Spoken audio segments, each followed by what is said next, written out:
जय गणेश, जय गुरुदेव। कैसे हो दोस्तों? आशा करती हूँ आप सब लोग कुशल मंगल ही होंगे। मैं गीता राजगुर आज से मेरे यूट्यूब चैनल पर ज्योतिष मंच में प्रश्न कुंडली की सीरीज़ शुरू करने जा रही हूँ। तो मैं उसके लिए बेसिक जानकारी आज आपको बता रही हूँ। प्रश्न कुंडली क्या है, प्रश्न कुंडली से हम क्या जान सकते हैं, प्रश्न कुंडली के माध्यम से हम हमारे जीवन में जो जो प्रश्न के उत्तर हमें कुंडली से नहीं मिल रहे हैं, वो सारे प्रश्नों के उत्तर भी प्रश्न कुंडली से तुरंत मिल जाए। प्रश्न कुंडली जिस टाइम पे कोई व्यक्ति हमें प्रश्न करता है, उसी टाइम के समय की कुंडली बनाई जाती है, उसे प्रश्न कुंडली कहते हैं। और दोस्तों, प्रश्न कुंडली एक ऐसा सटीक विधान है कि उसके माध्यम से हम हमारे जीवन में चाहे कोई भी प्रश्न हो, लेकिन उसका तुरंत हल मिल सकता है। हाँ या ना, उसमें भी जवाब मिल सकता है तुरंत। तो हमें आगे का क्या करना है हमारे भविष्य में तो पता चलता है कि भाई हमें क्या निर्णय लेना है। मान लो कि आपके जीवन में आप नौकरी के लिए प्रयास कर रहे हैं, लेकिन आप बहुत प्रयासों के बावजूद भी आपको नौकरी नहीं मिल रही है। फिर आपके मन में तो ऐसा होता होगा कि मुझे जॉब मिलेगी या नहीं। तो वो भी प्रश्न कुंडली के माध्यम से हम जान सकते हैं कि मुझे जॉब मिलेगी कि नहीं मिलेगी।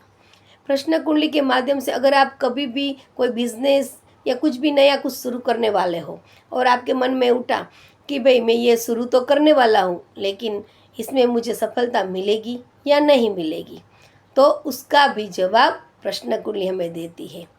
प्रश्न कुंडली से बड़े बड़े और छोटे छोटे भी, मतलब इतने छोटे कि आपने कल्पना भी नहीं की हो सकती, उस टाइप से हमारे राज खुल सकते प्रश्न कुंडली के माध्यम से।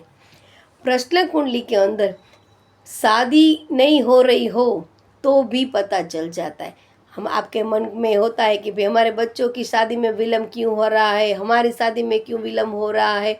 इस टाइप से कई हमारे रिश्तेदार, उन लोगों के जीवन में हमारे शादी के लिए प्रश्न उठ रहे हो, तो क्यों उनकी शादी नहीं हो रही है और कब होगी, तो उसका भी जवाब आपको मिल जाएगा। नष्ट वस्तु के लिए भी होता है और सजीव वस्तु के लिए भी सारे प्रश्न किए जा सकते। चुराई हुई वस्तु के लिए, और किसी भी प्रकार का कोई विनाश हुआ हो, भूल चूक हुई हो, तो उस टाइप के सभी प्रश्नों का हल हमारी प्रश्न कुंडली हमें देखती है। पहले तो प्रश्न कुंडली बनाना ही सीखना, कैसे बनती है ये प्रश्न कुंडली। मान लो आप कहीं भी दूसरे स्टेट में हैं, दूसरी विदेश में भी हो, कहीं भी हो, जिस स्थल पे आप होते हैं वहाँ पे आप, वो जो सिटी का नेम है, वहाँ मान लो कि आप दिल्ली के अंदर हो, तो दिल्ली, वहाँ से आप मुझे कॉल कर रहे हो, तो आपका जो प्लेस लिया जाएगा वो दिल्ली का लिया, दिल्ली वहाँ का जो टाइम लगा के उसको, फिर उसी टाइम पे जब आपके टाइम में वो क्वेश्चन आया कि मेरी जॉब लगेगी या नहीं लगेगी, मेरा पैसा फंसा है तो वो निकलेगा या नहीं निकलेगा, इसी प्रकार के कोई भी क्वेश्चन आया तो जिस टाइम पे आपने प्रश्न किया है वही स्थल लेना है और प्रश्न कुंडली बनानी है। उस टाइम की जो प्रश्न कुंडली बनती है उसमें 12 खाने, कुंडली की तरह ही 12 खाने होते हैं, क्योंकि वो प्रेजेंट टाइम की कुंडली बनती है। तो सभी, पहले तो हमें सभी 12 खानों जो है उसको क्या नाम से बुलाते हैं वो भी हमें पता हो कि पहले खाने से हम क्या देखते हैं, सेकंड भाव से हम क्या देखते हैं, थर्ड भाव से क्या देखते हैं, फोर्थ भाव से हम क्या देखते हैं, सिक्स्थ भाव से हम क्या देखते हैं, सेवन्थ भाव से हम क्या देखते हैं, एट्थ भाव से हम क्या देखते हैं, नाइन्थ भाव से हम क्या देखते हैं, 10th भाव से हम क्या देखते हैं, 11th भाव से हम क्या देखते हैं और 12th भाव से हम क्या देखते हैं। तो फर्स्ट भाव जो है वो मेष राशि, फर्स्ट भाव में मेष राशि, एक नंबर जहाँ पे लिखा होता है उसे मेष राशि बोलते हैं। और मान लो जब जिस टाइम पे आपने क्वेश्चन किया है उस टाइम पे तो कोई भी नंबर वहाँ पे लिखा हो सकता है, तो पहला नंबर लिखा हो तो उसे मेष राशि बोलते हैं। अगर सेकंड नंबर लिखा हुआ है वहाँ पे 2 नंबर, तो उसे वृषभ राशि बोलते हैं। जहीं कहीं भी लगा हुआ हो, 2 नंबर लिखा हुआ हो, तो उसे वृषभ राशि बोलते हैं। और कहीं पर भी 3 नंबर लिखा हुआ होता है तो उसे मिथुन राशि बोलते हैं, और कहीं पे भी 4 नंबर लिखा हुआ है तो उसे कर्क राशि बोलते हैं, और कहीं पे भी 6 नंबर लिखा हुआ है तो उसे कन्या राशि बोलते हैं। 7 लिखा हुआ हो तो उसे तुला राशि बोलते हैं, और 8 नंबर जहाँ भी लिखा है उसे वृश्चिक राशि बोलते हैं, और जहाँ 9 नंबर लिखा हुआ है उसे धनु राशि बोलते हैं, और 10 नंबर जहाँ पर लिखा हुआ है उसे मकर राशि बोली जाती है। 11 नंबर जहाँ पर लिखा हुआ है उसे कुंभ लगन बोला जाता है, कुंभ राशि बोली जाती है, और 12 नंबर जहाँ पर लिखा हुआ है उसे मीन राशि बोली जाती है। जिस टाइम प्रेजेंट टाइम की जो भी कुंडली बनाई हुई है, लगन में कोई भी राशि उदित हो सकती है। हमें केवल और केवल वो कौन सी राशि बन रही है पहले उसके ऊपर फोकस करना है।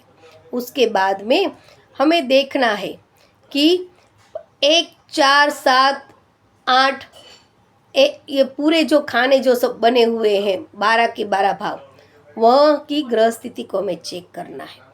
पहले तो इस टाइप से मतलब देखते हैं, फिर उसके बहुत सारे लो हैं। मैं आपको एक एक करके अच्छी तरह से प्रश्न कुंडली बनाना सिखाऊंगी कि कहाँ पे कौन से ग्रह की स्थिति हो तो किस तरफ से देखा जाता है, कौन से प्रश्न का हल हमें मिलना चाहिए, क्या क्या नहीं।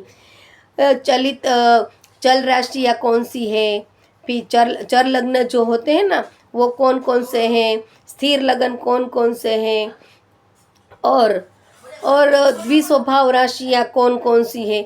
इसमें प्रश्न कुंडली में सबसे सटीकता और सबसे बेहतरीन लो क्या है तो कि माइंड में रखना ही होता है हमें कि चर लगन चल रही है लगन के अंदर, या फिर स्थिर लगन चल रही है, या फिर द्विस्वभाव राशि की लगन चल रही है। तो ऐसे कई लो है तो उसके हिसाब से हम आगे देख पाते हैं। तो दोस्तों मैं आशा करती हूँ कि आप मुझसे जुड़े रहेंगे और ये प्रश्न कुंडली के सटीकता को जानने की उत्सुकता मैं आपकी शांत कर सकती हूँ, और आपको एक अच्छे एस्ट्रोलॉजर भी बना सकती हूँ प्रश्न कुंडली के। और आपके जीवन में भी जो कोई भी मतलब प्रश्न हो तो उसका हल भी मैं आपको घर बैठे ही करवा सकती हूँ।